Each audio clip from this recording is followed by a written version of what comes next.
And hello, everybody. It is, what day is it? It's the end of November, November 30th. Welcome to the Calgary Real Estate Show. Jaden Bax, Natalie Newstaters here. How's it going, everybody? Yeah, life is Good. good. I'm going to be talking a little bit today. There was the economy contracted, bond yields are going down, kind of what that means going forward. But happy to be here seeing you guys like every Thursday. Every Thursday at noon, it's our weekly date. Exactly. That's right. Yeah, we will make some prognostications on what we saw in November because we look at these stats weekly. And, what does that mean? Like tomorrow, the stats will come out, and I think I know we're going to talk about it. Well, we'll tell you what we think here in a second. Natalie, you got a fun feature coming up. I do. We're talking about Christmas decor from the movies. Actually, this whole month is going to be Christmas. That's all I'm cool. There we go. That'll be fun. Yeah. I'm in the spirit now. For the first time, since we lived in this house, I finally put up Christmas lights. Yeah, and it looks awesome. There we go. With some timers, it's fantastic. And then we don't annoy our neighbors. All right, so let's get to the stats here. So this is the last week of the month, and we had 153 new listings on the detached side come up, 196 sales. So that is crushed, right? Crushed right out of the park. 128% sale to new listing ratio. That means for every new listing that hit the market, there was 1.28 sales. Obviously, there was listings that were existing, right? But gives us an indication of where the market's at. 135 pendings down, price reduced up a little bit. Back on market, only 22 days on market. And that's actually updated. We'll have that on the next slide. It was 29. And Natalie, I'm going to go to you because I'm just going to update something real quick here. Okay. You got to switch it. I did. Yep, switch. Right. Apparently, I need to get my eyes checked. Okay, so this week in the real estate time machine, last year, this day, 355 sales. This year, 409. So that's up 15%. New listings last year was 308. This year, 424. So that's up 37.5%. Active listings last year, 3246. This year, 3038. So it is creeping up a little bit. So it's only down 6%, 6.5%. And average days on market last year was 41. This year, 29. So down almost 30%. And you know what? I don't think that's a bad thing. Like, we've been seeing that number, the difference really drop off over the last couple of months. It's not a bad thing, right? Like, if you're a seller and you're trying to get 15 offers, I mean, you still might. And we're still nowhere near, like we've talked about many, many times. But where's this going to put us for the end of October? End of November, as we look at December or November stats next week. Natalie, what do you think? I'm going to go to you first. What do I think? Well, I think I think the people that are out buying are serious buyers at this point in time. They're not tire kickers. So that's shrinking that pool. But for the sellers, even though there's not as many listings on, it gives them less competition. Yeah, for sure. Jaden, I know you're a mortgage broker, but throw your hat in the ring here. I'm going to say ditto. It's I think part of it is that we see this a lot every year, right? Coming into December, nobody wants to sell right before Christmas. Nobody wants people coming through their house right before Christmas, right? So, but I just, like I say, like every week I get this active listings is really going nuts to me, how we're finally starting to see some stock move back into the market, hey? Yeah, and that's a good thing. I think the price is like, listen, when you have total sales, and I don't know what the average is, over the weeks we've done this for November, but it seems like they're still in that 13 to 15, 16% up from last year, and listings are up, which creates a little bit more of a healthy market, nowhere near balanced yet. But I think we will see sales significantly up from last year and new listings significantly up from last year. And we're going to probably have an active listings number somewhere in the range of, 5 to 10% below where we were last year. So it'll be really, really interesting. And days on market has been 26, 27, 28, 29. So we're still way below where we were last year this time. And I kind of felt like Natalie would agree with this, that there was a bit of a bump last fall, and I'm not sure what it was exactly that caused a bit of the bump, the speed bump in the market, but we're just not seeing that this year. No. And it ramped up pretty quick in the new year after that. Oh yeah. Oh yeah. So Jaden. Yeah, so no changes at all this week in terms of what you're seeing for rates out there in the market. The only one that I maybe missed, there's no, excuse me, I'm wrong on this one, but this variable high ratio should be a 5.99. So there is a 3-year 5.99 going on at the variable high ratio right now.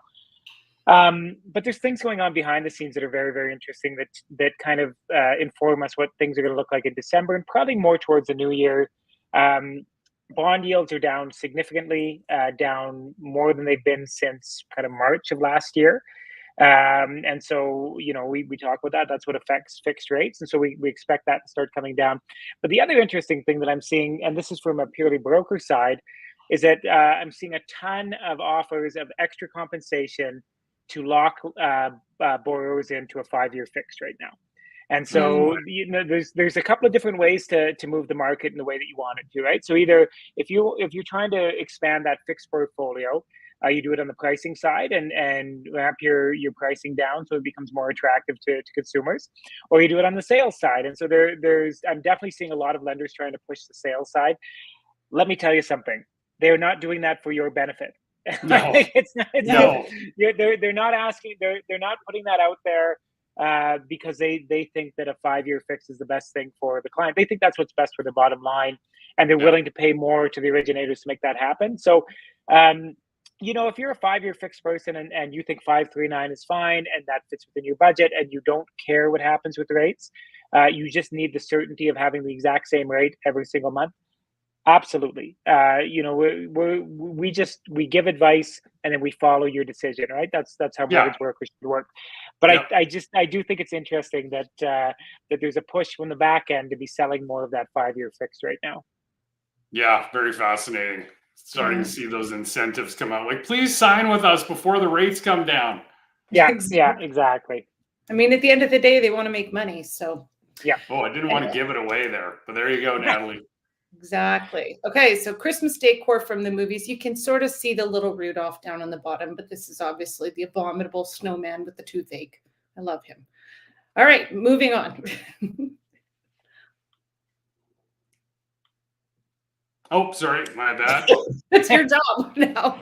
I know it's my job, and I failed. Okay. Okay, so this first one is Elf. It's the paper snowflakes.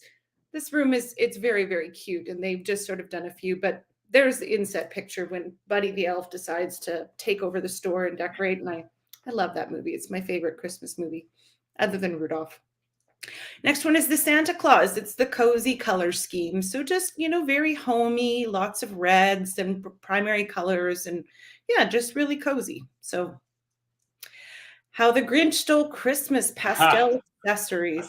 I actually love this. I would love to do this in our house. I think Mark would divorce me if I did this or leave for the month of December, but it's so pretty. I just love it. So, okay.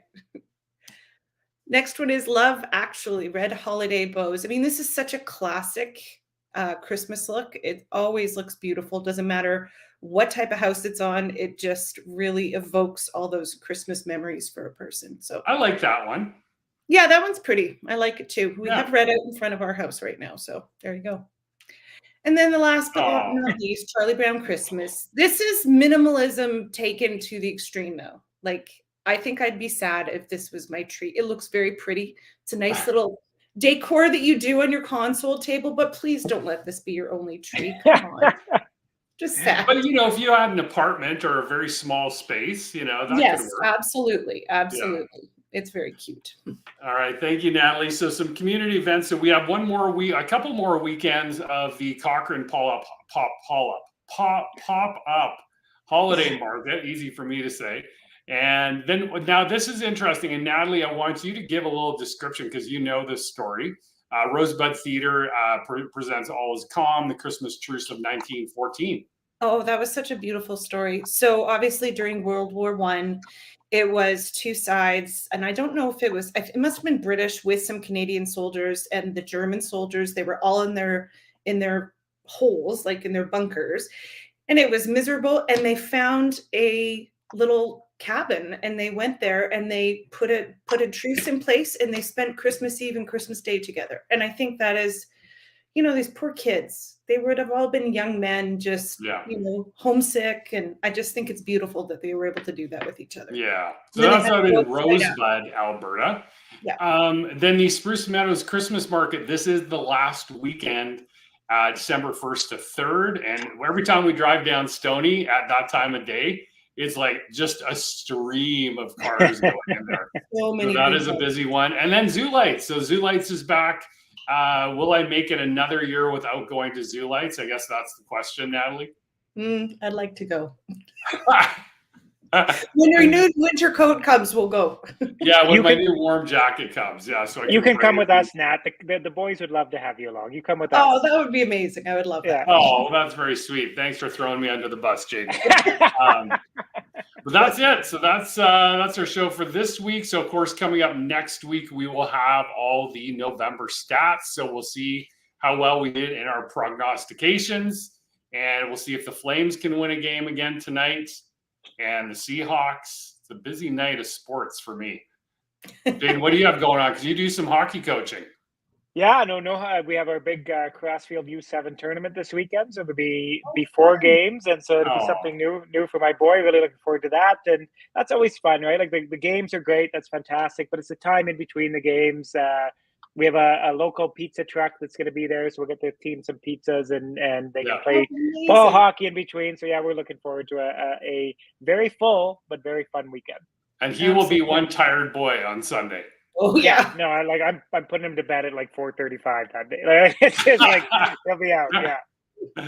So fun. Oh, that's awesome. Yeah. I love it. Well, that is Very great. We're in Christmas party season now. We have our EXP Realty party tomorrow night. And then a friend is having us over for a party on Saturday. So we're going to have a great weekend, and we'll talk to everyone in 7 days. Bye, guys. Bye.